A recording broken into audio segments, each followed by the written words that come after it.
Hello friends, ધોરણ 11 English ગ્રામરમાં આજે આપણે ફંક્શન 7.2 શોઈંગ રિઝલ્ટનો અભ્યાસ કરીશું.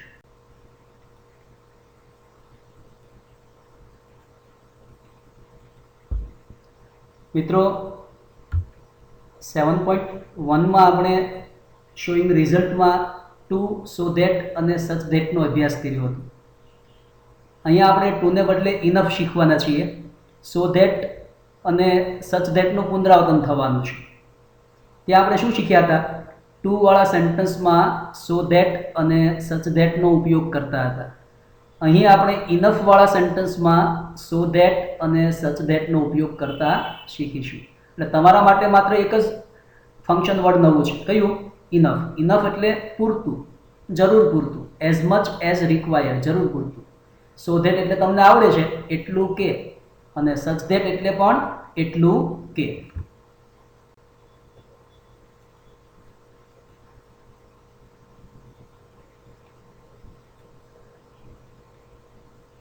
મિત્રો, આપણે ઇનફની સેન્ટેન્સ પેટર્ન જોઈએ તો ઇનફની અંદર સૌપ્રથમ સબ્જેક્ટ આવશે, ત્યારબાદ કાળ દર્શાવતું ક્રિયાપદ વર્બ આવશે, ત્યારબાદ એડજેક્ટિવ કે એડવર્બ આવશે અને ત્યારબાદ ઇનફ આવશે. જુઓ, આફ્ટર એડજેક્ટિવ ઓર એડવર્બ ઇનફ ક્યાં આવશે? એડજેક્ટિવ કે એડવર્બની પાછળ. ત્યારબાદ ક્રિયાપદનું ટુ વાળું રૂપ આવશે, કાળ દર્શાવતું નહીં, ટુ વાળું રૂપ, અને ત્યારબાદ ઓબ્જેક્ટ અથવા અધર વર્ડ્સ આવશે. આ સેન્ટેન્સ મિનિંગ હકાર આપશે. TWO2 એડજેક્ટિવ કે એડવર્બની આગળ આવતું હતું અને નકાર અર્થ આપતું હતું. આ ઇનફ એડજેક્ટિવ કે એડવર્બની પાછળ આવશે અને હકાર અર્થ આપશે. રચનાની દ્રષ્ટિએ આ સેન્ટેન્સ સિમ્પલ હશે. કાળ દર્શાવતું ક્રિયાપદ એક જ હશે. અહીંયા કાળ દર્શાવતું ક્રિયાપદ હશે, અહીંયા કાળ દર્શાવતું ક્રિયાપદ નહીં હોય, એટલે સેન્ટેન્સ એક જ હશે. અને સો ધેટ અને સચ ધેટ તમને આવડે છે કે જેની અંદર બે સેન્ટેન્સ હશે, એક શરૂઆતનું સેન્ટેન્સ અને બીજું ધેટ પછી નવું શરૂ થતું સેન્ટેન્સ સબ્જેક્ટ વર્બથી. એ જ પ્રમાણે સચ ધેટમાં પણ બે સેન્ટેન્સ હશે. સો ધેટની તમને ખબર છે કે સો ધેટની વચ્ચે માત્ર એડજેક્ટિવ કે એડવર્બ આવશે, જ્યારે સચ ધેટની વચ્ચે એડજેક્ટિવ પ્લસ નાઉન આવશે. એ નાઉન એક વચનમાં હશે ત્યારે આગળ આર્ટિકલ આવશે. સો ધેટ અને સચ ધેટ તમને આવડે છે, ઇનફ તમારા માટે નવું છે. ત્રણેય સેન્ટેન્સના ઉદાહરણ અને સેન્ટેન્સ પેટર્ન આપણે જોઈએ.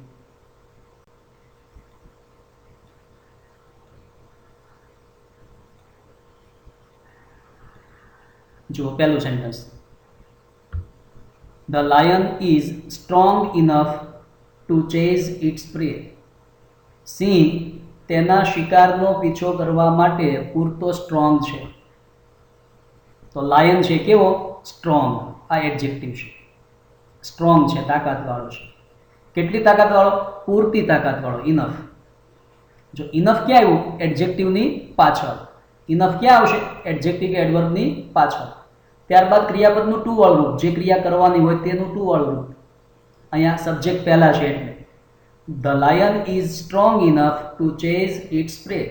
પોતાના શિકારનો પીછો કરવા માટે સિંહ પૂરતો તાકાતવાળો છે. એનો અર્થ કે સિંહ એટલો તાકાતવાળો છે કે તે પોતાના શિકારનો પીછો કરી શકે. આવી રીતે બે સેન્ટેન્સ બનાવવાના છે. જુઓ, સો ધેટ વાળી સેન્ટેન્સ પેટર્ન જુઓ. બે સેન્ટેન્સ આવશે આમાં. ધ લાયન ઇઝ સ્ટ્રોંગ અને it can chase its prey. સિંહ તાકાતવાળો છે. અને અહીંયા નવું sentence, subject it plus can plus V1 ક્રિયાપદનું મૂળ રૂપ મોડલ કેન સાથે અને ઓબ્જેક્ટ અથવા other words. The lion is so strong that, સિંહ એટલો તાકાતવાળો છે કે it can chase its prey. અહીંયા બે સેન્ટેન્સ બન્યા, એક ધ લાયન ઇઝ સ્ટ્રોંગ અને બીજું ઇટ કેન ચેઝ ઇટ્સ પ્રે. જ્યારે ઇનફ અને ટુ વાળા સેન્ટેન્સમાં એક જ સેન્ટેન્સ હોય છે. હવે સચ ધેટ, એમાં સચ અને ધેટની વચ્ચે એડજેક્ટિવ પ્લસ નાઉન આવશે. એ નાઉન એક વચનનું હોય તો આગળ આર્ટિકલ આવશે. આટલો જ તફાવત છે. ધ લાયન ઇઝ, સોને બદલે such a strong animal that it can chase its prey. સિંહ એટલું તાકાતવાળું પ્રાણી છે કે તે તેના શિકારનો પીછો કરી શકે છે. હવે આ ત્રણેય સેન્ટેન્સ એક સાથે જોઈએ આપણે.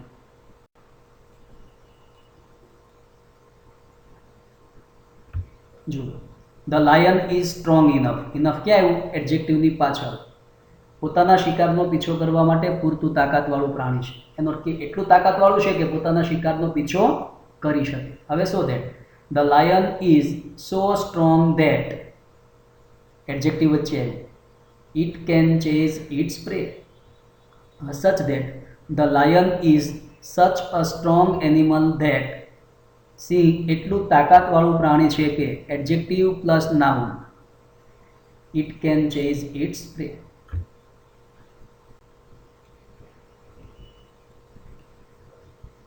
વધુ એક એક્ઝામ્પલ લઈએ.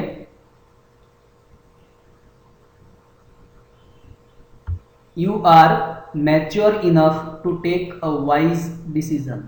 કોઈ નિર્ણય લેવાનો છે તો કોઈ તમને કહે છે, ઘરના સભ્યો કે મિત્રો શું કહે છે? યુ આર મેચ્યોર ઇનફ, તું પૂરતો સમજદાર છે. આ ડાપણ ભર્યો નિર્ણય લેવા માટે તું પૂરતો સમજદાર છે. કેવો છે? સમજદાર, મેચ્યોર, પુખ્ત. આ એડજેક્ટિવ છે. હવે ઇનફ ક્યાં આવ્યું? એની પાછળ પૂરતો સમજદાર. શા માટે? Two take a wise decision. હવે એમાં so that you are so mature that, તું એટલો મેચ્યોર છે કે you can take a wise decision. બે સેન્ટેન્સ આવ્યા જો, યુ આર મેચ્યોર અને you can take a wise decision. તું એટલો મેચ્યોર છે કે તું ડાપણ ભર્યો નિર્ણય લઈ શકે. તો મેચ્યોર ક્યાં આવ્યું? સો ધેટની વચ્ચે. ઇનફ કાઢી નાખ્યું. જુઓ, નવો સબ્જેક્ટ કયો લીધો? You. You can take a wise decision. હવે સચ ધેટ જો, you are such a mature person that, તું એટલો સમજદાર વ્યક્તિ છે કે you can take a wise decision. તો મેચ્યોરની સાથે મેં નાઉન મૂક્યું. કયું? પર્સન, વ્યક્તિ. કેવી વ્યક્તિ? સમજદાર. એડજેક્ટિવ પ્લસ નાઉન, નાઉન એક વચન એટલે આગળ આર્ટિકલ એ. આવું સો ધેટમાં નથી. જુઓ, સો ધેટમાં માત્ર એડજેક્ટિવ છે. You are such a mature person that, તું એટલી સમજદાર વ્યક્તિ છે કે you can take a wise decision. હવે આ ત્રણેય સેન્ટેન્સ એક સાથે જોઈએ.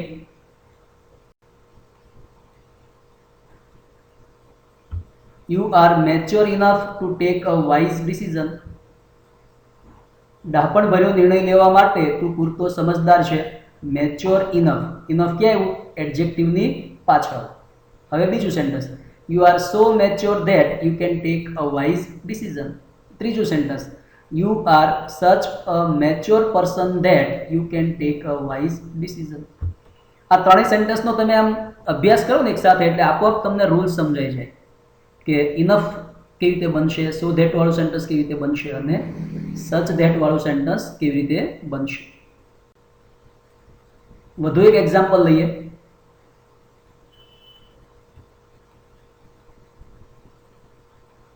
Neha is bold enough to face any situation. કોઈ પણ સિચ્યુએશનને ફેસ કરવા માટે નેહા પૂરતી બોલ્ડ છે. નેહા છે કેવી? બોલ્ડ. આ એડજેક્ટિવ છે. કેટલી? પૂરતી. બહાદુર. નેહા પૂરતી બહાદુર છે કોઈ પણ પરિસ્થિતિનો સામનો કરવા માટે. આ સિમ્પલ સેન્ટેન્સ છે. આમાં કાળ દર્શાવતું ક્રિયાપદ એક જ છે. અહીંયા ઇઝ. અહીંયા કોઈ સબ્જેક્ટ નથી, કાળ દર્શાવતું ક્રિયાપદ નથી. જુઓ, હવે એમાં so that Neha is so bold that. Bold ક્યાં આવ્યું? સો અને ધેટની વચ્ચે. Neha is so bold that she can face any situation. Neha એટલી બોલ્ડ છે કે તે કોઈ પણ પરિસ્થિતિને ફેસ કરી શકે છે. બે સેન્ટેન્સ બની ગયા. Neha is bold, she can face any situation અને સો ધેટ ક્યાં આવ્યું? બોલ્ડની આગળ પાછળ. હવે સચ ધેટ એનું એ સેન્ટેન્સ. આમાં માત્ર એડજેક્ટિવ નહીં આવે, એડજેક્ટિવ પ્લસ નાઉન આવશે. જુઓ, Neha is such a bold girl that she can face any situation. Neha એટલી બધી બહાદુર છોકરી છે કે તે કોઈ પણ પરિસ્થિતિને ફેસ કરી શકે છે. હવે આ ત્રણેય સેન્ટેન્સ એક સાથે આપણે જોઈએ. Neha is bold enough to face any situation. તો ઇનફ ક્યાં આવ્યું? બોલ્ડની પાછળ.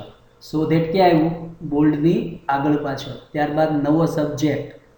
પરિસ્થિતિને કોણે ફેસ કરવાની છે? નેહાએ. નેહા એટલે she can face any situation. અને Neha is such a bold girl that એટલી બહાદુર છે કે, જો બોલ્ડ એડજેક્ટિવ પ્લસ નાઉન એટલે સચ ધેટ આવ્યું. જો માત્ર એડજેક્ટિવ હોય તો so that, adjective plus noun હોય તો સચ ધેટ, એ નાઉન એક વચન હોય તો આગળ આર્ટિકલ પણ આવશે. આ તમારે જોવાનું છે. ટેક્સ્ટ એડિટિંગ આવે તો પણ, સેન્ટેન્સ કમ્પ્લીટ કરવા માટે 4 ઓપ્શન હોય તો પણ તમને આ ખબર હોવી જોઈએ. બીજું, જો અહીંયા વર્તમાનકાળ છે તો અહીંયા વર્તમાનકાળ આવે છે, અથવા તો ભવિષ્યકાળ આવે છે, અથવા તો સાદો વર્તમાનકાળ કે મોડલ વર્બ આવે છે. પણ અહીંયા ભૂતકાળ હશે તો અહીંયા ભૂતકાળ આવશે. આ પણ તમારે ઓપ્શન પસંદ કરો ત્યારે જોવાનું છે.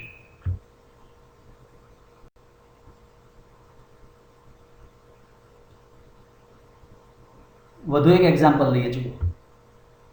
The story is interesting enough to appeal every age group. Story દરેક એજ ગ્રુપને ગમવા માટે પૂરતી રસદાર છે, રસપ્રદ છે. એજ ગ્રુપ એટલે આપણે 8-10 વર્ષ સુધીના હોય, 11-12 વર્ષ સુધીના બાળકો કહીએ, 20 વર્ષ સુધીના હોય એને ટીનેજર્સ કહીએ, એનાથી ઉપર મોટી ઉંમરના હોય એને એડલ્ટ કહીએ, 35-40 વર્ષના હોય એને આધેડ કહીએ, પ્રૌઢ કહીએ, 60 વર્ષથી ઉપરના હોય એને ઓલ્ડ એજ ગ્રુપના કહીએ. તો આ સ્ટોરી એટલી ઇન્ટરેસ્ટિંગ છે કે તે દરેક એજ ગ્રુપને અપીલ કરશે, ગમશે. અપીલ કરવું એટલે ગમવું, એટ્રેક્ટ કરવું. Story is interesting enough to appeal every age group. તો સ્ટોરી કેવી છે? ઇન્ટરેસ્ટિંગ. આ એડજેક્ટિવ. કેટલી ઇન્ટરેસ્ટિંગ? પૂરતી. ઇનફ. શા માટે? અપીલ કરવા માટે. કોને? દરેક એજ ગ્રુપને. હવે એમાં શું that? The story is so interesting that it appeals every age group. જો અહીંયા સિમ્પલ પ્રેઝન્ટ ટેન્સ લીધો. સ્ટોરી એટલી બધી ઇન્ટરેસ્ટિંગ છે કે તે દરેક એજ ગ્રુપને અપીલ કરે છે. એવું જરૂર નથી કે દર વખતે કેન જ આવે. તમે સેન્ટેન્સ બનાવો એટલે તમને આપોઆપ ખ્યાલ આવી જાય, તમે એનું મિનિંગ સમજો એટલે કે અહીંયા સિમ્પલ પ્રેઝન્ટ ટેન્સ મૂકવો કે કેન મૂકવું કે ફ્યુચર ટેન્સ મૂકવો કે કુડ લેવું કે ડીડ લેવું, એ તમને આપોઆપ ખબર પડી જશે. સેન્ટેન્સ તમે બનાવ્યા બાદ એનો મિનિંગ જોશો એટલે તમને ખબર પડી જશે કે કયો ટેન્સ અહીંયા સ્યુટ થાય છે, મેચ થાય છે. સ્ટોરી એટલી ઇન્ટરેસ્ટિંગ છે કે તે દરેક એજ ગ્રુપને અપીલ કરે છે. અથવા સ્ટોરી જે લખી છે એના પબ્લિશ કરવાની બાકી છે, અથવા એના પરથી મૂવી બનાવવાનું બાકી છે, તો ભવિષ્યકાળ પણ આવે. જુઓ, the story is so interesting that, story એટલી બધી ઇન્ટરેસ્ટિંગ છે કે it will appeal, it will appeal every age group. તે દરેક એજ ગ્રુપને ગમશે. જ્યારે પબ્લિશ થશે, જ્યારે રિલીઝ થશે ત્યારે દરેક એજ ગ્રુપને અપીલ કરશે.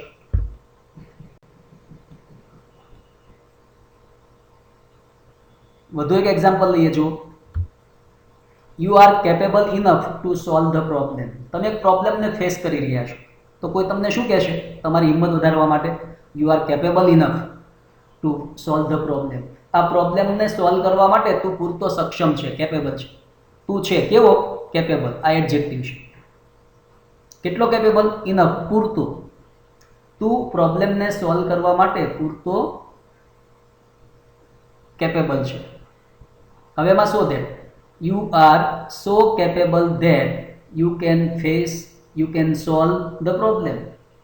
તું એટલો કેપેબલ છે કે તું આ પ્રોબ્લેમને સોલ્વ કરી શકે. તો અહીંયા બે સેન્ટેન્સ બન્યા. કયા બે? યુ આર કેપેબલ, તું સક્ષમ છે, અને બીજું you can solve the problem, તું પ્રોબ્લેમને સોલ્વ કરી શકે છે. You are so capable that, તું એટલો સક્ષમ છે કે તું આ પ્રોબ્લેમને સોલ્વ કરી શકે છો.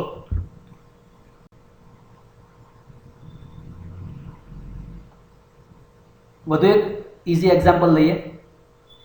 Fruits are ripe enough to eat today. Fruits, ફળ કેવા છે? રાઇપ, પાકેલા. કેટલા પાકેલા? પૂરતા. કઈ ક્રિયા કરવા માટે? આજે ખાવા માટે. આજે ખાવા માટે ફ્રૂટ્સ પૂરતા પાકેલા છે.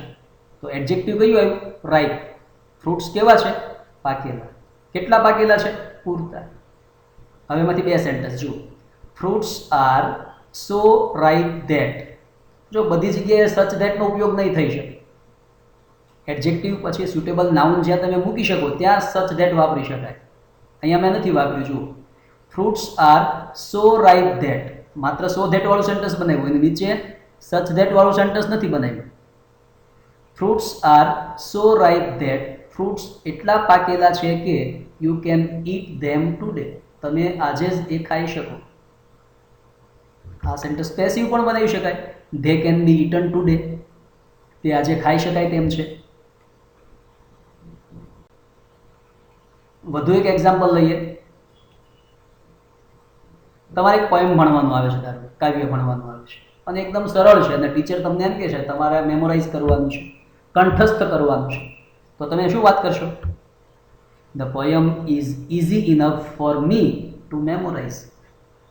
પોયમ છે કેવું? ઇઝી, સહેલું, પૂરતું સહેલું છે ફોર મી, મારા માટે, મેમોરાઇઝ કરવા માટે, કંઠસ્થ કરવા માટે. હવે એમાંથી બે sentence. The poem is so easy that, કાવ્ય એટલું સહેલું છે કે આઈ કેન મેમોરાઇઝ ઇટ, હું તે મેમોરાઇઝ કરી શકું તેમ છું. હવે આ સેન્ટેન્સ પેસિવ બનાવવું તો પેસિવ પણ બનાવાય, આઈને બદલે ઇટ મૂકવાનું અહીંયા. ઇટ કેન બી મેમોરાઇઝડ, તે મેમોરાઇઝ થઈ શકે તેમ છે. The poem is easy enough for me to memorise. તો સેન્ટેન્સ સો ધેટ વાળું કેવી રીતે બનશે? The poem is so easy that I can memorise it. માનું છું કે હવે તમને આ ફંક્શન બરાબર સમજાઈ ગયું છે.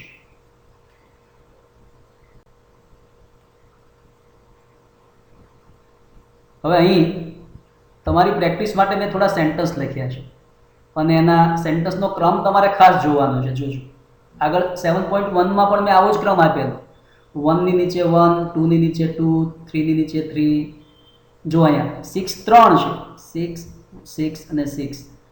તો એક ઇનફ વાળું સેન્ટેન્સ હોય, એક સો ધેટ વાળું હોય, એક સચ ધેટ વાળું હોય. આપણે એ જ એક્ઝામ્પલ લઈએ. જુઓ, Aditya is tall enough to play basketball. Simple sentence બનશે ને. આદિત્ય ઇઝ ટોલ ઇનફ, પછી ટુ વાળું, ટુ પ્લે બાસ્કેટબોલ. બાસ્કેટબોલ રમવા માટે આદિત્ય પૂરતો ઊંચો છે. હવે સો વાળું સેન્ટેન્સ જુઓ, Aditya is so tall that he can play basketball. Aditya એટલો ઊંચો છે કે તે બાસ્કેટબોલ રમી શકે. અને આમાં Aditya is such a tall boy that. Aditya is such a tall, toll પછી મેં નાઉન મૂક્યું. જુઓ, કાઉન્સમાં ભલે નથી આપ્યું મને, પણ મને ખબર છે કે સચ પછી એડજેક્ટિવ પ્લસ નાઉન આવશે, તો મારે નાઉન ગોઠવવું પડશે. બ્રેકેટ્સમાં ન આપ્યું હોય તો પણ. Aditya is such a tall boy that he can play basketball. તો આવી રીતે તમારે અડધું સેન્ટેન્સ જોવાનું છે. અડધું સેન્ટેન્સ જોશો એટલે તમને ખબર પડશે ઇનફ આપ્યું છે, સો આપ્યું છે, સચ આપ્યું છે. જો ઇનફ આપ્યું હોય તો તમારે ટુ વાળું ક્રિયાપદ મૂકીને અન્ય શબ્દો ગોઠવવાના છે. અથવા બીજી એક વસ્તુ પણ ખાસ યાદ રાખો, જો ઇનફ આપ્યું હોય, જો દાખલા કે બીજું સેન્ટેન્સ જુઓ, the assignment is easy enough. Enough છે તો અહીંયા નવો કરતા આપણે જોતો નથી, પણ કાઉન્સમાં આપ્યો છે શી, તો શીનો આપણે શું કરશું? For her. કેવી રીતે? જુઓ, the assignment is easy enough for her to complete. Enough વાળા સેન્ટેન્સમાં નવો કરતા નહીં જોઈએ, તો તમારે એને ફોર સાથે એનું કર્મનું રૂપ મૂકી દેવાનું છે. શી આપ્યું તો ફોર હર, અહીંયા આઈ આપ્યું હોય તો ફોર મી, અહીંયા વી આપ્યું હોય તો ફોર અઝ, અહીંયા ધે આપ્યું હોય તો ફોર ધેમ.